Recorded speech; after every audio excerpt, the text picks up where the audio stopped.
Nos hemos reunido hoy para oír a don Julio Luis Madrid Rondón, licenciado y doctor en Medicina y Cirugía de Sevilla, que presentará el trabajo con el que concursó y obtuvo el premio In Memoriam Profesor Orozco Aquaviva 2022, convocado sobre el tema Trabajo de investigación original sobre historia de la medicina española e hispanoamericana.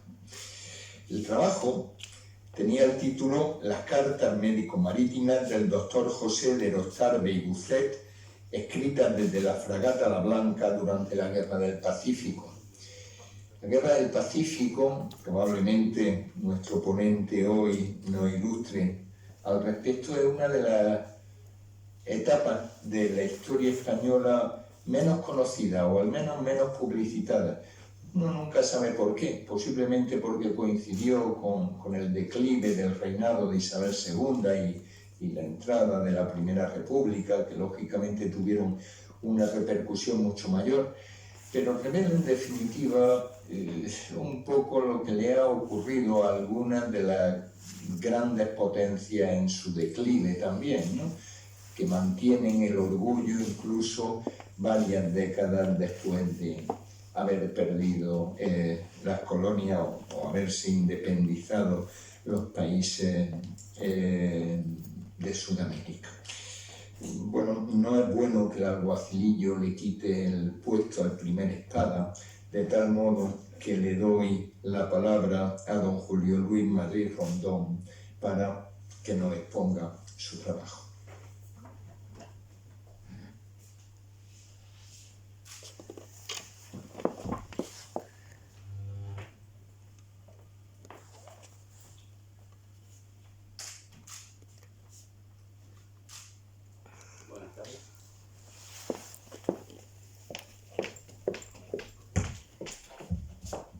Buenas tardes. Excelentísimo, ilustrísimo señor presidente de la Real Academia de Medicina y de Cirugía de Cádiz, excelentísimo ilustrísimo señor secretario perpetuo de la Real Academia de Medicina y de Cirugía de Cádiz, excelentísimos ilustrísimos señores académicos, señoras y señores.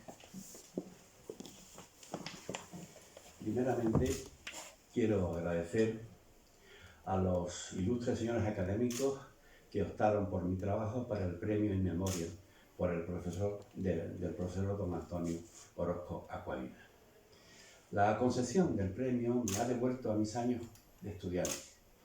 Recuerdo mi antigua facultad de medicina, donde inicié mis primeros cursos en aquella aula magna, en aquel patio con aquel drag milenario, que por desgracia se perdió en un temporal de levante, ya ahora ha hecho 32 años, y que a la sombra estaba la estatua de don Pedro Virgili. Don Pedro Virgili, ese cirujano tarraconense que llegó de Valencia y estuvo acantonado en la zona de la comarca del Campo de Gibraltar para el segundo asedio a Gibraltar, durante febrero del 1727 a junio de 1727. Su habilidad y su destreza quirúrgica en el Hospital de Sangre, muy cercano a la línea de contravalación, le hacen que pronto lo nombren cirujano mayor del Hospital Real de Algeciras, de Algeciras. Precisamente fue en Algeciras donde se encuentra con el cirujano mayor de la Armada, don Juan Lacomba. Hablan, charlan, le comentan sus proyectos y al final decide pasarse del ejército de tierra a la armada, y en el año 1748 fue cuando se crea el Real Colegio de Cirugía de Cádiz. Por desgracia, Lacomba había muerto en diciembre del año 47. En tercer lugar, agradecer a todos mis profesores y los que cada uno aportaron en mi formación académica, y muy especialmente a mis profesores de patología quirúrgica, el profesor don Felipe de la Cruz Caro y don Felipe Garrido, al que considero mi maestro en las artes quirúrgicas. Ahora, en el mes de enero, he cumplido 45 años que dejé mi hospital de Mora y mi Cádiz para marcharme con mi mujer y mi hija a una plaza que obtuve en el Hospital Punta Europa de Algeciras. pero esta noche estamos en este salón de grado de la nueva Facultad de Medicina de Cádiz para realizar una exposición de mi trabajo, que no es otro que las cartas médico-marítimas escritas por don José Erostarbe y Bucet desde la fragata La Blanca durante la Guerra del Pacífico y que fueron publicadas en el Siglo Médico. Desconocía totalmente la personalidad de José Erostarbe, hasta que buscando artículos sobre la tercera epidemia de cólera de Algeciras para mi tesis doctoral, me encuentro con el trabajo de Serrallón de Urquidi, La guerra de África y el cólera 1859-60, donde lleva explícitos los estadillos del Ayuntamiento Oficial de Algeciras. Estadillos que fueron publicados en el Siglo Médico y que fueron mandados precisamente por nuestro personaje, don José de Erostarbe. Don José de Erostarbe había llegado como médico del vapor vigilante al puerto de Algeciras en la zona de guardacosta, e incluso durante la epidemia de cólera montó un hospital para coléricos, el Pontón Cristina. Esto me llevó a seguir localizando temas sobre don José Erostarbe y localicé el trabajo de nuestros compañeros Herrera, López Rébora y Márquez sobre la labor de Erostarbe y Bucet en el Hospital de San Carlos y San Francisco de La Habana, y posteriormente a una biografía de don José Erostarbe y Bucet de la doctora López Rébora, que fue premio de Juan León de Carranza, de León de Carranza en el año 1984. He sacado algunos datos de la biografía de don José, comentar que había nacido aquí en Cádiz el 11 de junio de 1830, que se licenció en la Facultad de Ciencias Médicas de Cádiz en el año 50, opositó en el Cuerpo de Sanidad de la Armada en el 1853, se doctoró en la Universidad de Madrid, fundó el Guardián de Medicina Naval en 1857, luego está en el Departamento Marítimo de Cádiz hasta que abandonó el cuerpo voluntariamente. Ejerció la medicina privada en San Fernando por más de 20 años, fue hermano mayor de la Hermandad de la Vera Cruz de San Fernando, muere el 20 de septiembre de 1916 a la edad de los 86 años. El ayuntamiento le rotuló una calle Doctor Erostarbe. De las numerosas cruces y condecoraciones que le concedieron a lo largo de su vida, yo he elegido solamente dos. Una como socio corresponsal de la Academia Nacional de Medicina y Cirugía de Cádiz, concedida el 30 de abril del año 1867, y la última, la Gran Cruz del Mérito Naval con distintivo blanco, dada por el rey Alfonso XII en el año 1911.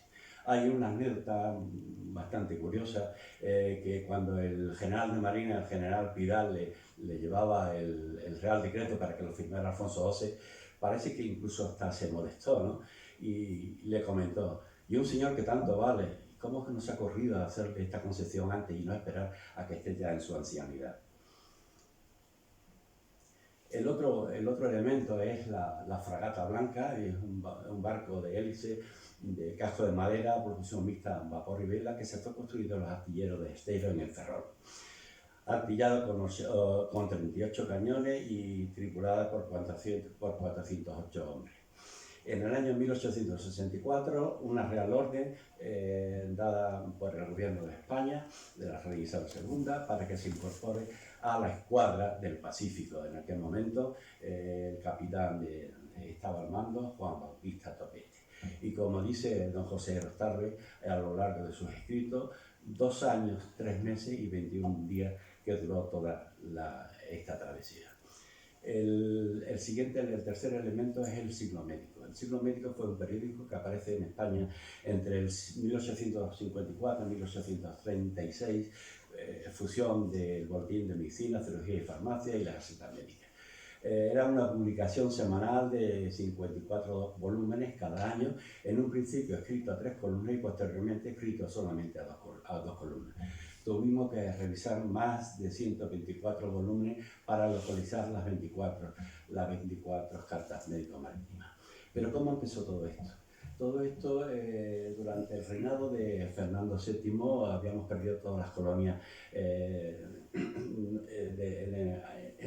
Sudamérica y no teníamos prácticamente relación ninguna, el gobierno español no tenía relación ninguna, incluso todavía no, España no había reconocido a Perú como nación independiente. Se le ocurre a los gobernantes mandar una expedición científico-diplomática que parte de Cádiz el 10 de agosto del año 1862, 2 fragatas gemelas, la resolución y el triunfo. Resolución llevaba la insignia de Luis Hernández Pinzón, que era el comandante general al mando de la escuadra, y posteriormente se unen a la resolución y triunfo en la estación del Mar de la Plata, La Goleta Vencedora y Covadonga. Intentan atravesar el estrecho de Magallanes, pero un problema que tiene la resolución con el timón y la máquina del triunfo hacen volver nuevamente y recalar y fondear en las Islas Malvinas. Allí estuvieron durante un tiempo hasta que repararon las naves y ya por fin, en mayo del 1862, en 1863, entran en la ciudad de Valparaíso, de Chile. De allí se cruza por el camino, la resolución se cruza por el camino con el barco, la fragata insignia Amazonas, que llevaba la insignia del presidente Peset. Como era un buen marino, le manda las 21 salvas de saludo, cosa que no le es correspondida. Llega incluso hasta la ciudad de San Francisco y luego en agosto del 63 hay un suceso conocido como el suceso de Talambo en el Perú, una finca de un terrateniente peruano había contratado a familias vascas, 120 y tanto entre hombres, mujeres y niños. Hay un enfrentamiento entre el hacendado y uno de los jefes que trabajan en ello, de los vascos. Hay un enfrentamiento, muere un tal Ormazábal y hay varios heridos.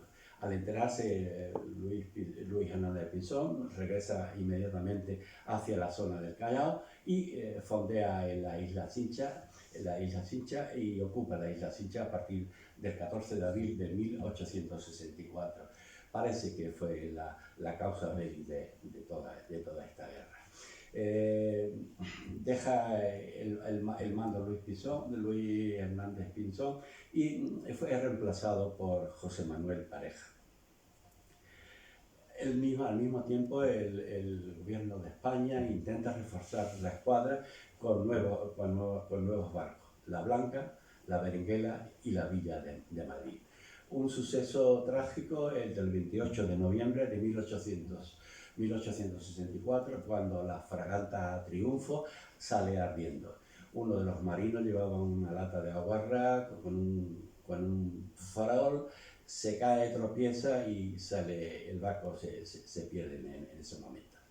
El 30 de diciembre hay una reunión entre José Manuel Pareja, que había sido ministro de la Marina en España en aquellos momentos y que parece que tenía más talante de diálogo, establece una relación con Vivanco. Parece que hay un tratado, conocido como el Tratado de Vivanco, que se firma precisamente en la fragata Villa de Madrid, pero el Congreso de Perú no es reconocido.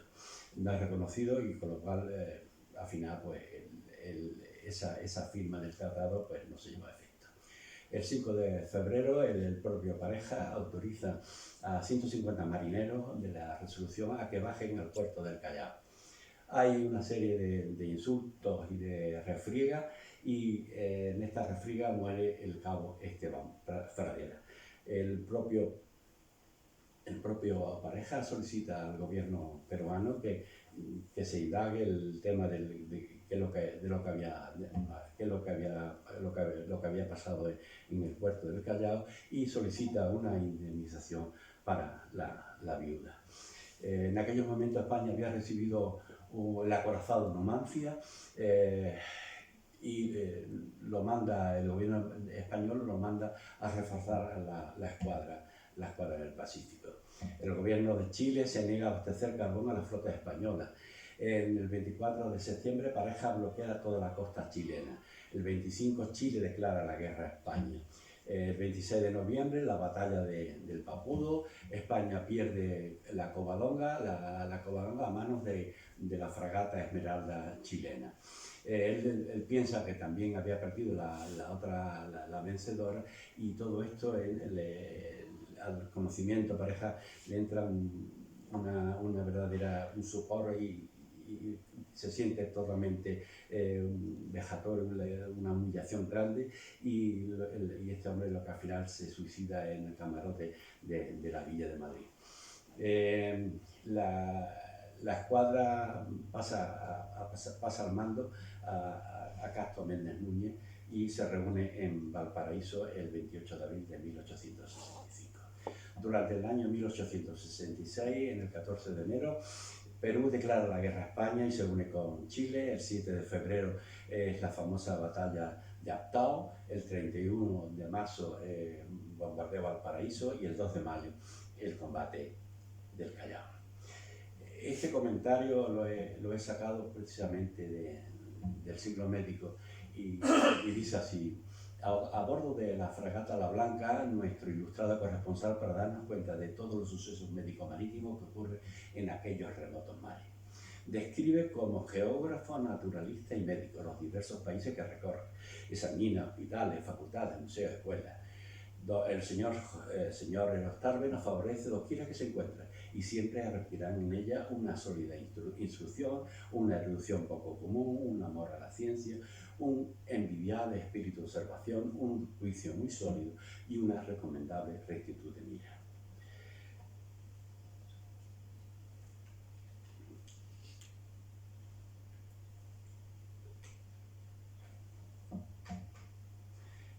Elostarbe menciona y escribe cartas médico-marítimas y las numera de la 1 a la número 24. Debajo del encabezamiento hay una introducción y hay una serie de puntos que él va desarrollando de forma continuada. A la hora de hacer el trabajo yo he intentado sacar y fragmentar esto y hacerlo por capítulos para que la lectura sea más amena, y al final, de pie de página, le hemos puesto una serie de anotaciones. La primera carta marítima, pues perfectamente salen del puerto de Cádiz el 29 de junio del año 1864, y pronto tienen que parar en Canarias, en Tenerife, precisamente para desembarcar un marino que estaba enfermo de viruela. Atraviesan la línea ecuatorial y fondean precisamente en Río de Janeiro. Al mando de la enfermería está el propio don José y su segundo ayudante, don Vicente Cabello y Ruller, otro alumno de la Facultad de Medicina de Cádiz, pero no era gaditano, sino que era malagueño. Le acompañaban 2 practicantes y 2 enfermeros. La enfermería estaba situada en la proa y tenía donde se puede colocarse aproximadamente entre 10 y 14 camas. La botica separada por una mampara, y era donde hacían las fórmulas magistrales. Dice Elostarbe que el ejercicio de la medicina en el mar es una verdadera especialidad. Realiza continuamente sus tablas estadísticas y durante los primeros 35 días de navegación publica que hay 185 enfermos que han pasado por la enfermería.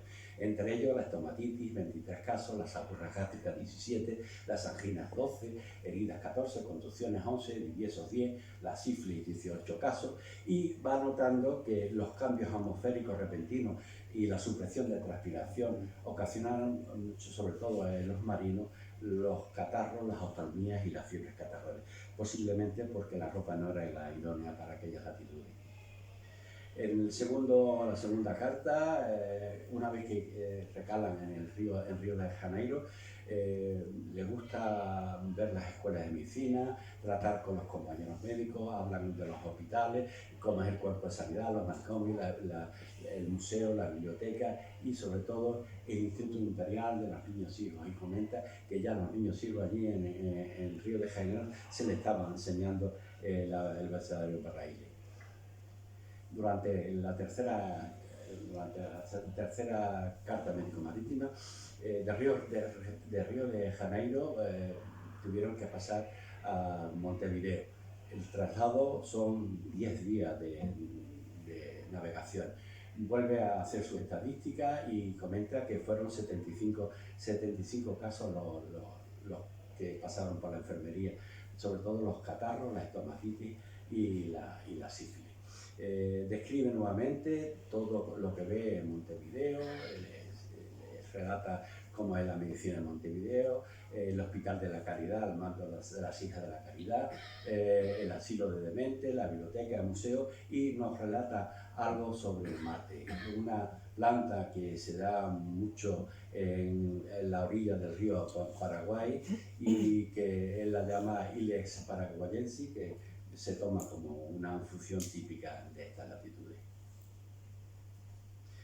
Durante el periodo estando justamente en Montevideo, hay una visita diplomática a Buenos Aires que él no puede asistir, pero le encarga al joven ayudante segundo, don Ricardo López de la goleta Waterras, para que le tome todos los datos de la Facultad de Medicina y del Hospital de Buenos Aires.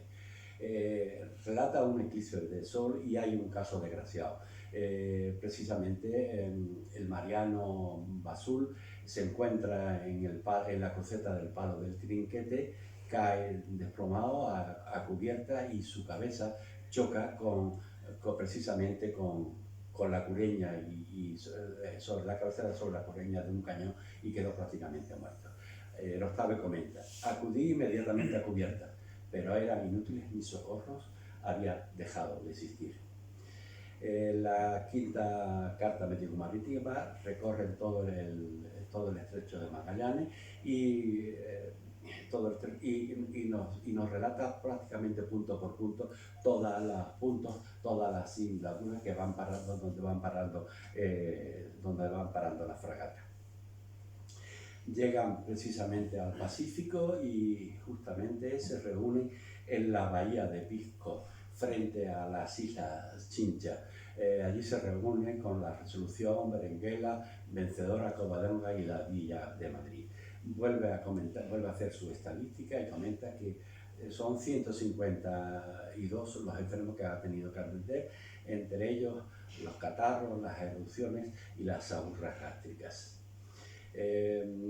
Hay un caso que precisamente José Rostave lo comenta. En aquellos momentos hay un temporal, el barco se bambolea mucho, hay varios contusos, hay varios heridos, y a la enfermería le llega el marinero Alberto San Román con una fractura del dedo anular de la mano derecha, con fractura de la segunda falange cerca de la articulación de la tercera, y que para él en aquellos momentos era de amputación del dedo. Pero como el barco, la fragata, tenía una fuertísima sacudida, dicen que van a dejarlo para otro día, le entablillan, le curan, y a los 3 o 4 días, cuando le van a ver la herida, prácticamente eso está mucho mejor y se suspendió la amputación.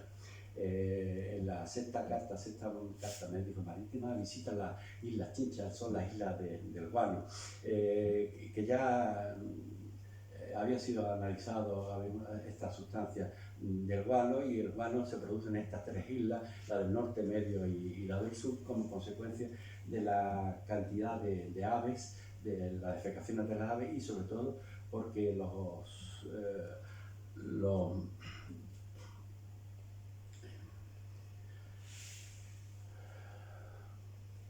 bueno, no me acuerdo el nombre. Porque los lobos marinos van a morir precisamente a esta isla. El hostal decide ser visitada y comenta que el olfato, y al respirar la atmósfera amoniacal, que es buena para la tisis. El doctor Escobar habla de que es bueno para el tratamiento de la artritis y del reumatismo, y el doctor Benjumeda hace un ensayo precisamente en el Hospital San Juan de Dios de Cádiz para el tratamiento de la dermatosis. Por la fecha, yo creo que fue Federico Benjumea por la fecha que he podido localizarla. Comentan 3 casos prácticos, 2 que le manda don Antonio Sensio, también alumno de nuestra facultad, pero que había nacido en San Lucas de Barrameda y que era médico de la Armada de la Resolución. Le comenta 2 casos de hemoptisis, que mueren de tisis a los 75 días, y otro, un infarto en el hígado seguido de tisis pulmonar con desaparición de aquel y muerte de tisis en 70 días. Y otro caso que lo escribe Octavio a través de la Blanca, un catarro bronquial leve degenerado en tisis y que al final muere. Este hombre estaba ya jubilado y lo traspasa a la fragata francesa Tampico para que lo lleve a la tierra, pero en el curso de la navegación se enteran de que falleció. Las cartas médico-marítimas, la 7, la 8 y la 9, son dedicadas exclusivamente a Lima. Desde su fundación por Pizarro, habla de la población, del clima, de las frutas tropicales, la chirimoya, la piña, aguacate, melocotón, habla de la quina como medicamento para las fiebres intermitentes, y comenta animales como la llama, la alpaca y la vicuña. Y hace referencia a que el presbítero Cabrera había mezclado la alpaca y la vicuña y había sacado una nueva raza, la paco-vicuña, mucho más rica en el tejido lanar. Estando en el puerto del Callao, hace nuevamente su estadística, nos habla de la bahía, del famoso Callao Barbe que decían los ingleses, por las emanaciones sulfurosas que parecían a huevos podridos, y que toda la pintura de los barcos blancos la ponían como chocolate. Hay unas manchas rojas que aparecen precisamente en las aguas, que son unos animales microscópicos que huyen de la zona del mar y se acercan a la costa porque eran el alimento preferido de las ballenas. Permanecen en la bahía 4,5 meses. Predominan las erupciones, los catarros y las otalmías. Las erupciones y las nagas, los codos y las rodillas, muchas de ellas se ulceraban y son de difícil tratamiento. Emplean para ello el yoduro de azufre.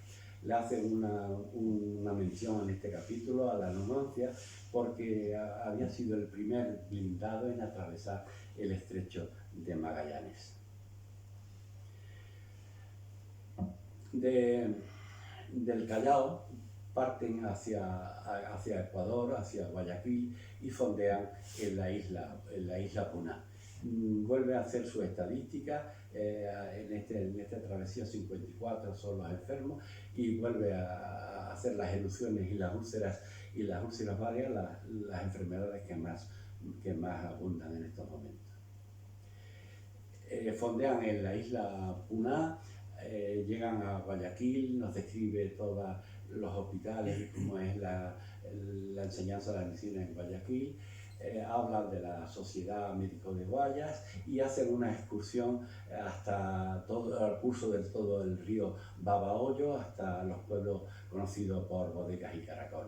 2 médicos de la zona de Guayaquil, el doctor de Estruje y Durán, le presentan a un joven de Guayaquil de 27 años que parece clorosis y que tiene una dextrocardia. Fue examinado precisamente por don José Octavio.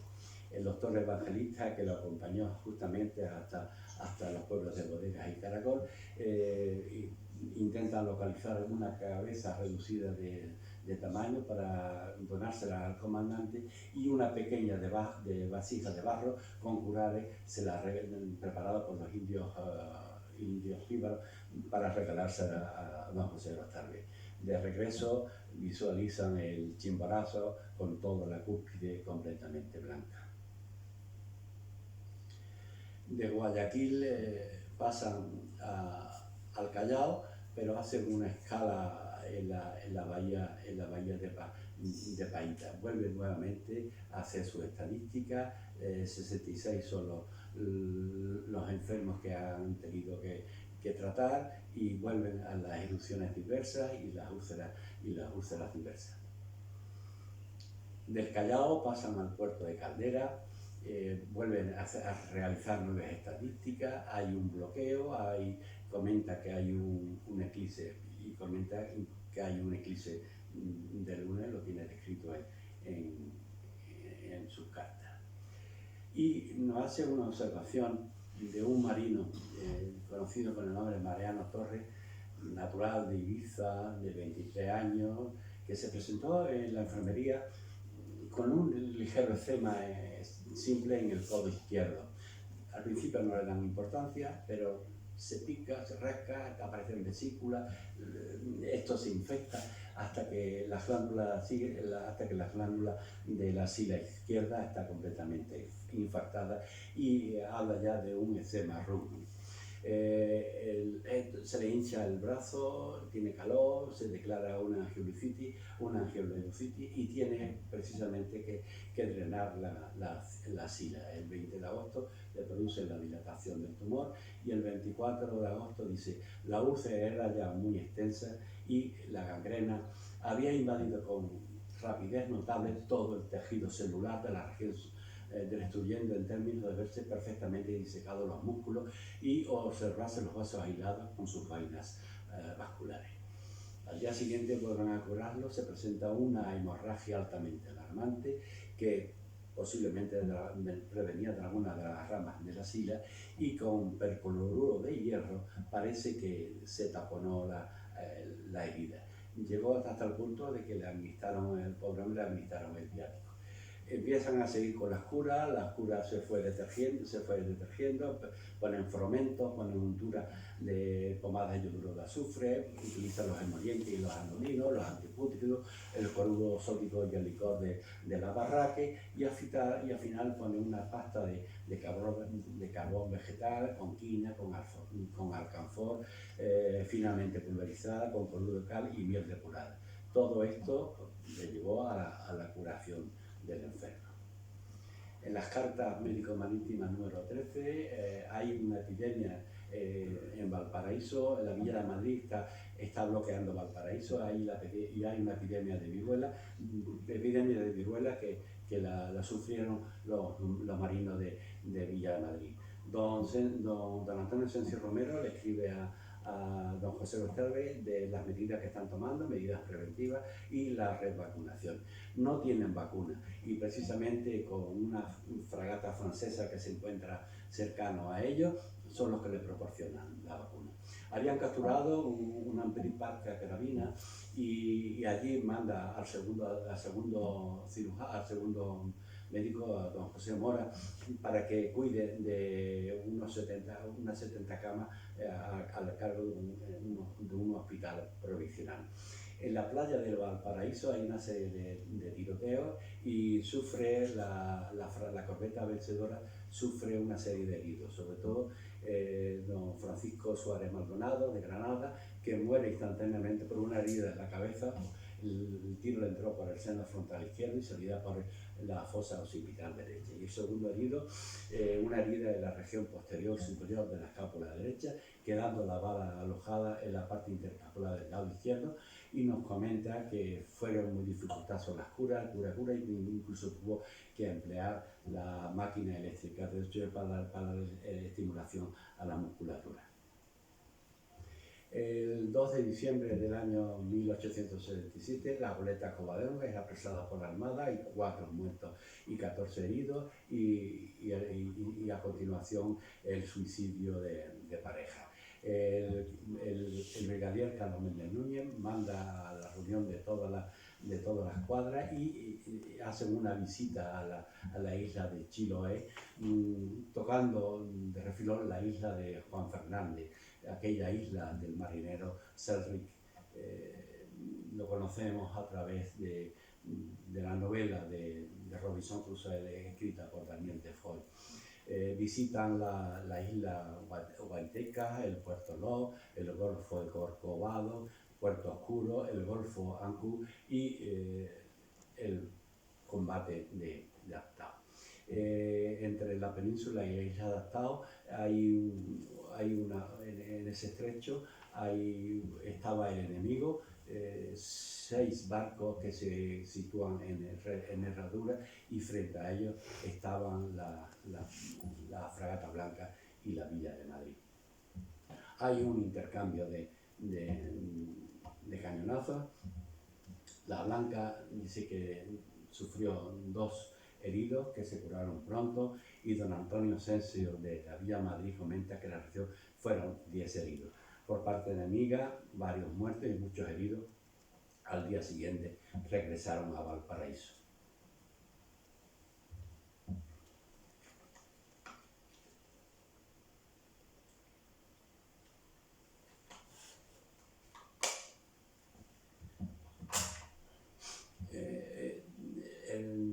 De Valparaíso, antes de llegar a Valparaíso, intenta pasar por la bahía de Arauco, donde toda la costa, toda esta costa chilena, hay minas de carbón de piedra, y cada mina tiene su puerto, como son los puertos de Lota, Lotilla, Coronel y Puchoco. Estos puertos son los que tenían que coger el carbón como fuera, porque no tenían elementos para seguir navegando. Blanca fue apresa el vapor Paquete de Maule de Chile con 126 que estaban precisamente en la bahía, y estos 126 individuos, jefes, oficiales y soldados de marineros chilenos, para canjearlos precisamente por los que habíamos perdido o los que estaban prisioneros de la Covadonga. El día 12 regresamos al Valparaíso. En Valparaíso hay un intento de conversación con el intendente de Valparaíso. El Méndez Núñez le comunica de que van a bombardear la ciudad. La ciudad huye hacia la montaña, y precisamente el 31 de marzo la fragata Villa de Madrid, Resolución Blanca, y la corbeta Vencedora empiezan el fuego tendido, y prácticamente todas las granadas cayeron sobre los almacenes de depósitos de valiosa mercancía. Comienza ya a decir que el estado sanitario de la tripulación es bueno. Más de 8 meses sin hacer uso de víveres frescos y sin pisar tierra cerca de un año, el número de enfermos se aumenta en todos los buques.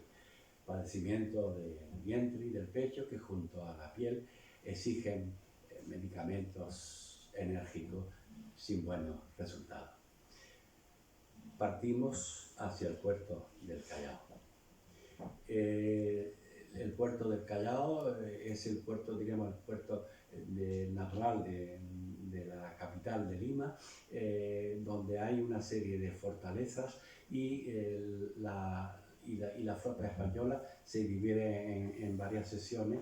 La primera sesión formada por la Numancia, Blanca y Resolución, para abatir las fortalezas del sur. La segunda, la fragata Berenguela en Villa de Madrid, que debían de atacar la fuerte del norte.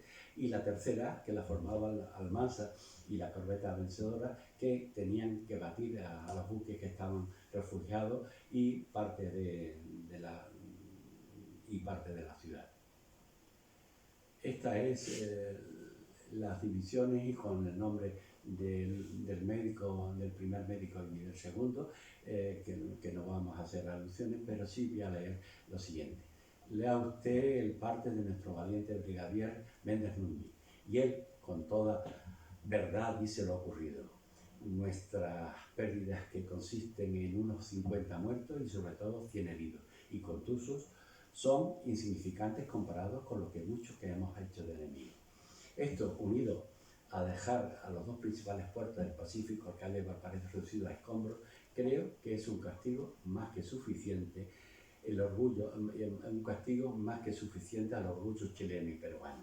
Creo que pronto regresaremos al Atlántico. El 2 de mayo, la escuadra española atacó Callao y sus formidables baterías armadas con 90 cañones, entre ellos tipo Armstrong, de gran volumen. En el momento en que el bombardeo cesaba con el día, solamente 3 cañones peruanos continuaban su fuego. Todas las baterías blindadas habían sido puestas fuera de combate.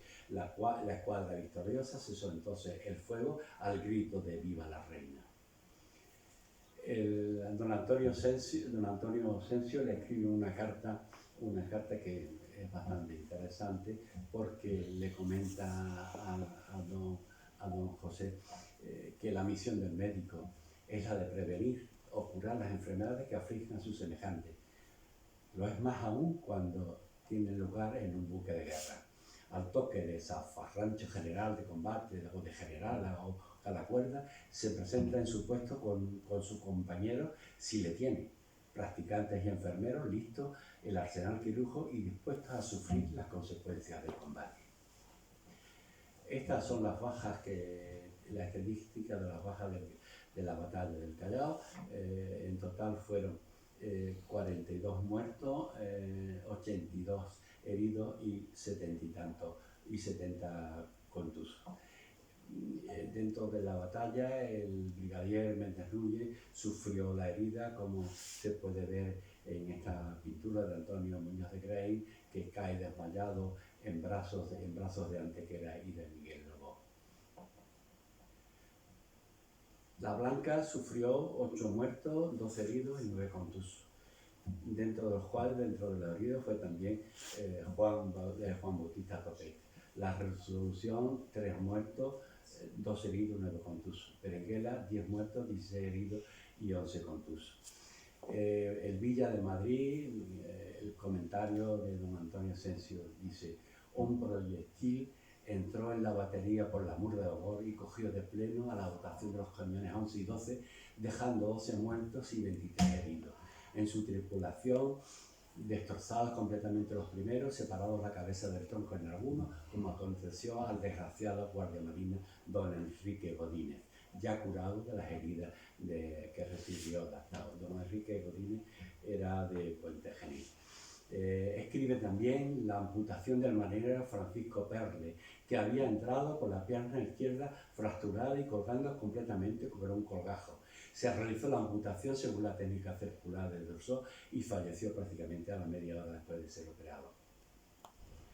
Durante el capítulo 19 empieza ya a comentar que la buena salud de la gente de las cuadras empieza a marear, aparece el escorbuto y comenta: digo que todo el buque era un hospital, pero ¿qué hospital, amigos míos? Si es violenta, si es suprema la posición del médico de la Marina en los sublimes momentos de un combate, no tengo voces para describir lo que es en los terribles días de una epidemia a bordo. Día y noche tratando de atender a más de 200 enfermos. Mal olor de la boca, la pudredumbre, en fin. Es lamentable toda la descripción que realiza don José. Durante el capítulo de las cartas médicas número 22 nos habla del escorbuto y nos comenta de escritores como Hipócrates, Juan Etio, Eugaleno y Jacobo Lin. Nos habla del tratado de las enfermedades del gente del mar, en que se ponen sus causas y los medios de precaverla, de don Pedro María González del año 1805, y del libro de la monarquía indiana del padre Juan de Torquemada, que hay un capítulo donde escribe el diario del capitán Sebastián Vizcaíno en el año 1602, que subió hasta la costa de California y describe lo que describe prácticamente fue la enfermedad del escorbuto. El tratamiento que emplea es pan fresco, vino antiescorbútico, carbonato de hierro, limadura de miel amarinada con extracto de quina, las limpiezas bucales, el linimento volátil de file, el alcohol alcanforado para las diarreas y disentería, astringentes, ratania y tanino, el percloruro de hierro, y el problema más importante dice que son las osteotomías, que a pesar de todo el tratamiento no pueden curarla. Durante el capítulo 11, 12 y 13, las fragatas atraviesan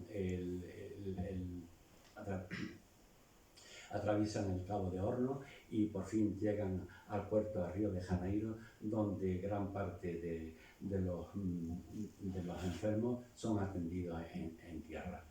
El final del capítulo 23 comenta que en este capítulo comenta que se separa de su ayudante, don Vicente Cabello, y lo sustituyen por don San Martín de Limares, médico de la Urca Trinidad, que muere precisamente en sus brazos de tisis.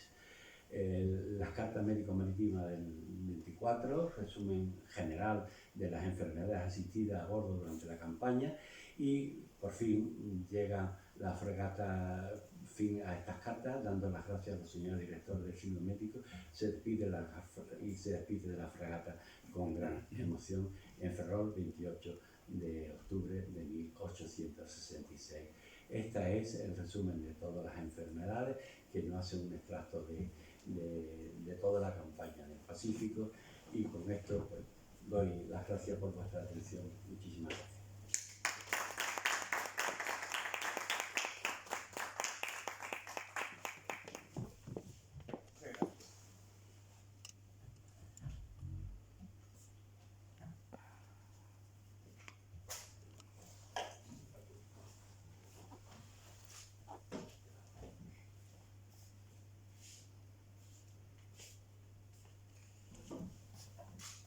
Sea bienvenido.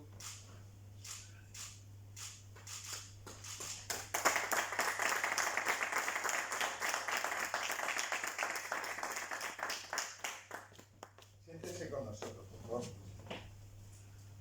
Si les parece, podemos iniciar un coloquio con nuestro ponente el día de hoy acerca del tema que ha tratado, bueno, o de temas colaterales al mismo, como puede ser la medicina en un barco de guerra, o de modo más general la batalla en el Pacífico y los problemas que supuso para los tripulantes de esas corbetas, fragatas, etc.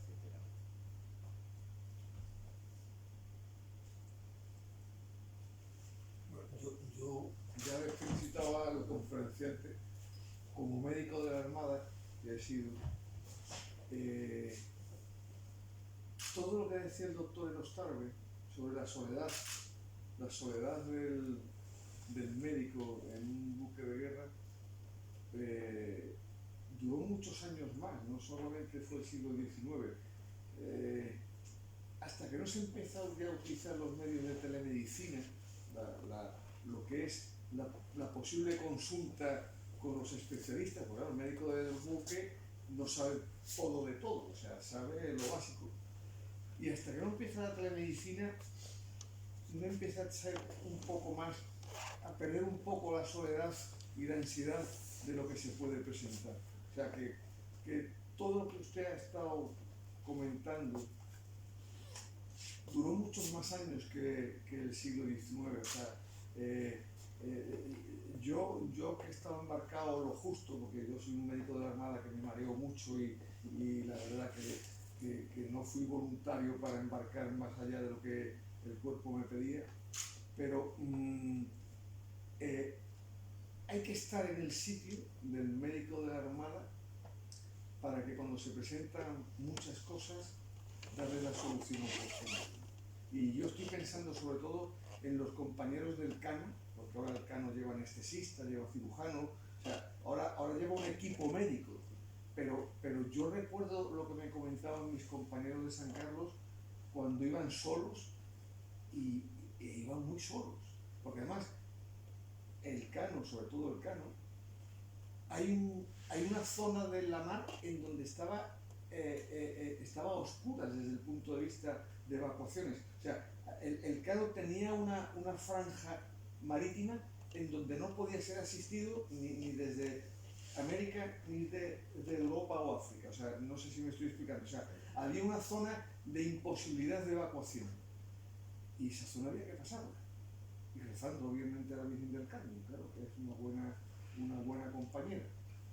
Con lo cual, yo más que hacerle ninguna pregunta es confirmar lo que ha dicho de lo que el hecho de la postura del médico embarcado tanto en el siglo XIX y hasta muy avanzado el siglo XX. Y las gracias a todos.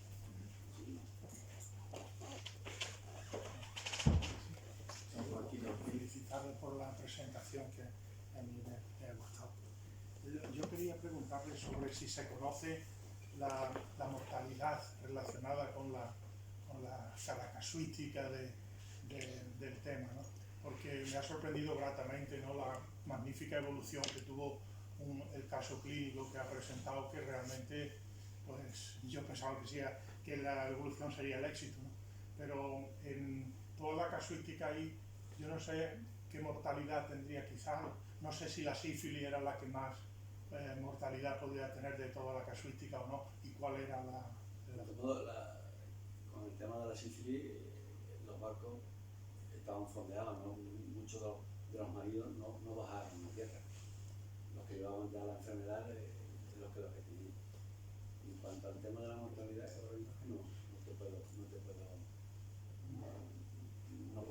no recuerdo la estadística. Posiblemente en la última estadística que he visto, voy a intentar a ver si lo puedo mirar.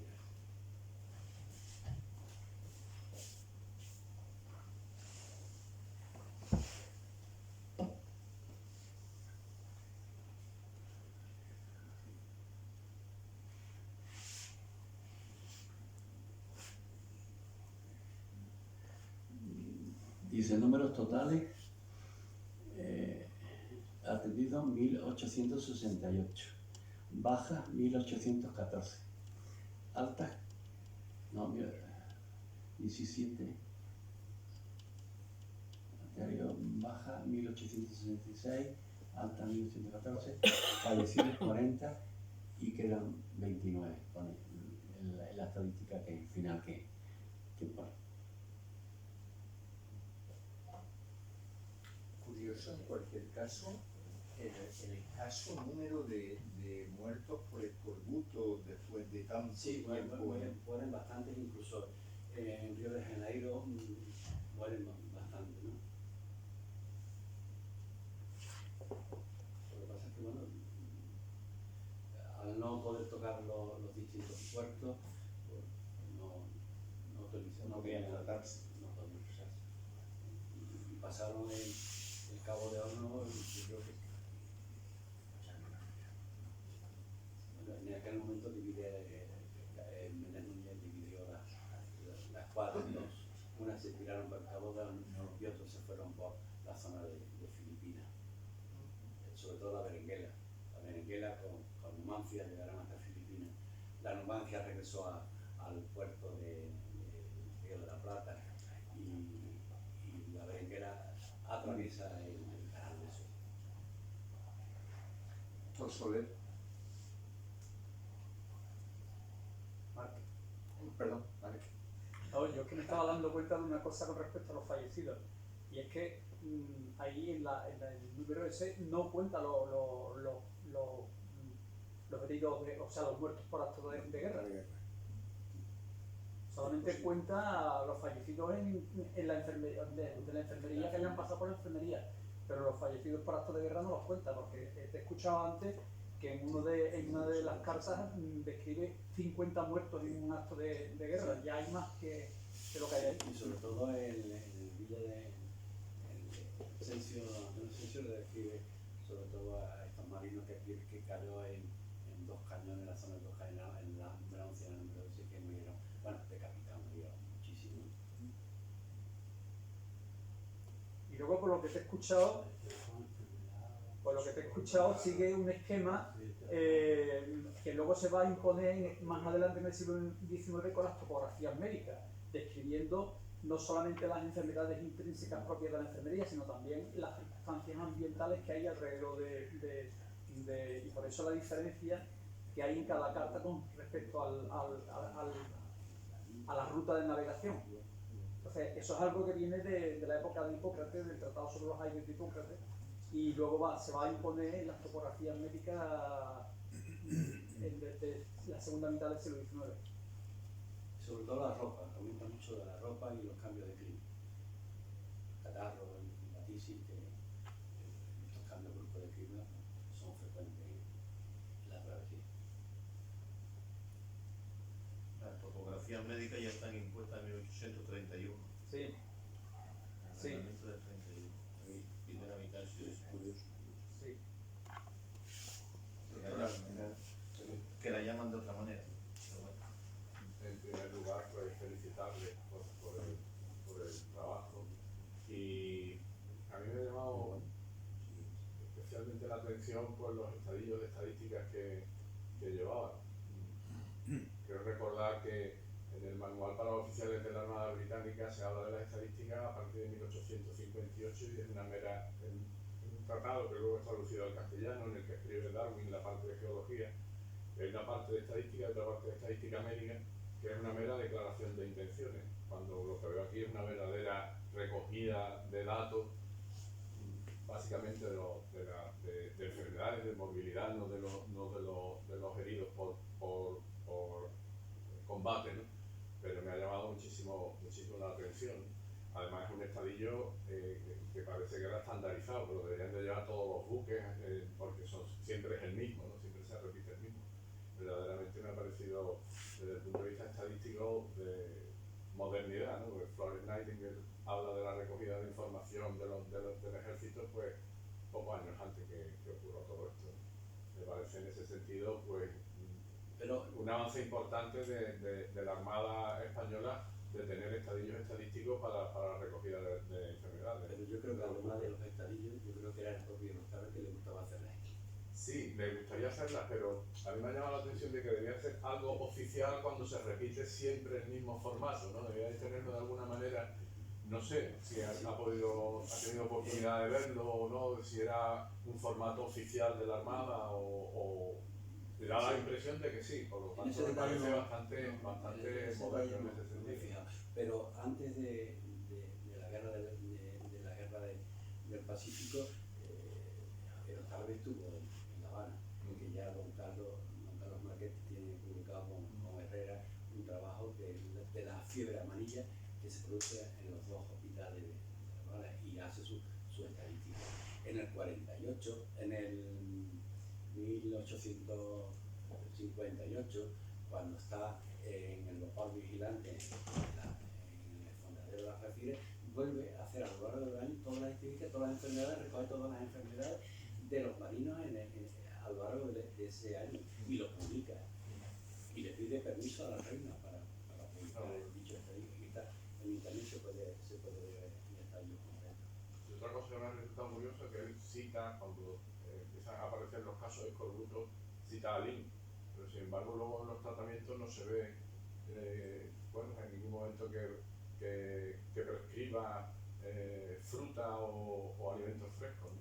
Que no podían, no llegaban a puestos.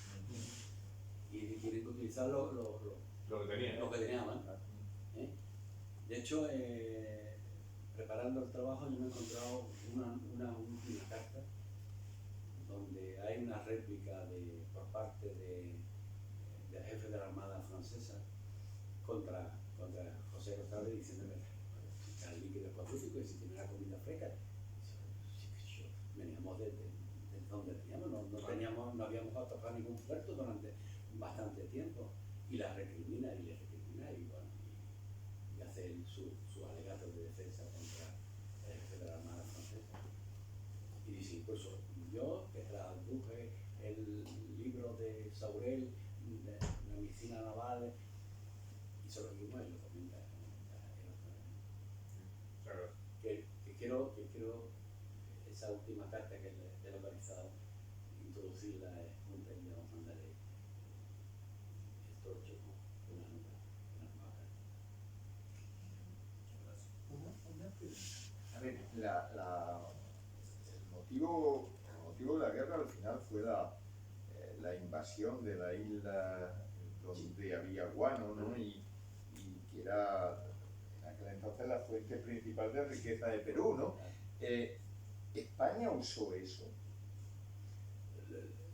la borda, la isla, pero no, el que estaba en funcionamiento era un británico que tenía una serie de barcos y son los que intentan el guano llevárselo a Inglaterra y a Estados Unidos. Pero España no usa ese guano para vendérselo al británico, para sacar rédito de la invasión, en definitiva, de la isla. España lo que quería es que le pagara, que le indemnizaran, y hasta el año, creo que fue hasta el año 1083, quiero recordar, o 70 y tanto, 83, fue cuando España reconoce a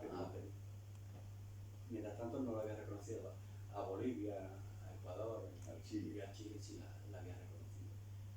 Todavía muchos intereses allí y se había perdido muchas cosas realmente en el español, pero creo que fue una guerra nefasta para los padres. Hombre, económicamente fue mala para todos los países, quizá para el que menos, para Bolivia y para Ecuador, porque participaron menos Sí, porque que no Perú tampoco, y porque Chile, tampoco ¿no? tenía menos. Pero Perú, Chile, España salieron perjudicados claramente de la campaña del Pacífico de España. Sí, sí, no. Lo único que se sacó en claro es la circunvalación de la fragata Numancia por el mundo. Eso fue, se necesitó un poco que fue el primer acorazado español que tuvimos en aquel momento, y el primer acorazado en pasar el estrecho de Magallanes, que no era español, era francés, ¿no? Se construyó en los astilleros franceses. ¿Pregunta? Bueno, doctor Madrid, muchas gracias por su disertación. Sea bienvenido y esperamos tenerle con frecuencia con nosotros. Muchísimas gracias. Se levanta la sesión.